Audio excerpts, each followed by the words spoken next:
Айта берсем болот, мен ИО президент болуп турганда айтсам болбойт эле. 2011-жылы сотто жүрбөйбү, сот ишто жүрүп атат да, Мегаком боюнча, баягы Маевский боюнча 1 миллион доллар алганы боюнча. Бул 1 миллион долларды алган Маевскийден. Алганы анык. Муну бардык саясий элита билет. Депутаттар бардыгы билет. Керек болсо мына Кулов дагы билет. Кулов калп десе мына Өмүрбек Суаналиев тастыктап берет. Мен да тастыктап беремин. Мегакомду 2 топ сата турган болгон. Бирөө Текебаевдин группасы болчу, бирөө башка группа болчу.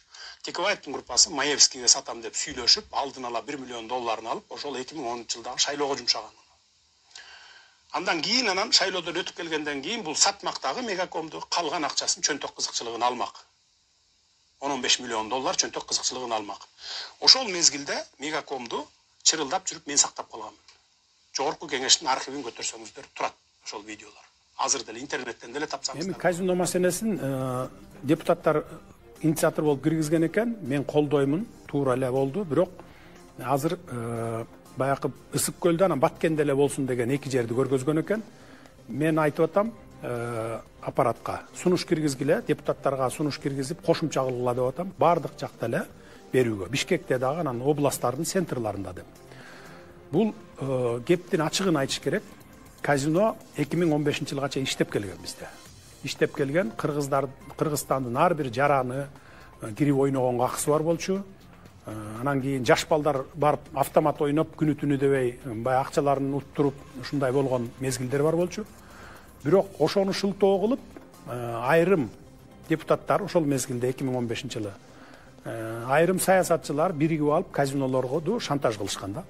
Бизге баланча миллион доллар алып келип бергиле, отметка кылгыла, болбосо жаап салабыз дегенде жок, биз бербейбиз. Биз өкмөткө төгүп атпайбызбы? Мына ар бир столго төлөп атабыз, ар бир немеге налог төлөп атабыз, аппараттарга жанагындай оюн аппараттарына. Анан лицензияны 1,5 миллион долларга сатып алып атабыз дегенде алар анда иштебейсиңер деп туруп бир абзац мыйзам менен жок кылып койгон.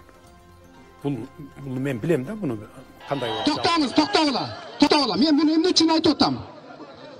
Уккула. Мен эмне үчүн айтып атам муну? Анткени Райым миллион менен сүйлөшүп алыптыр. Анан президент менен Жээнбековдор менен сүйлөшүп алыптыр деген жалган сөздөрдү таратып атасыңар, урматтуу журналисттер. Токтот кула. Мына мен Кудайды карап туруп айтайын. Эч кимиси менен сүйлөшкөнүм жок. Сүйлөшпөймүн дагы. Райым миллион камалат. Мен азыр толук кандуу ишке кирише элекмин.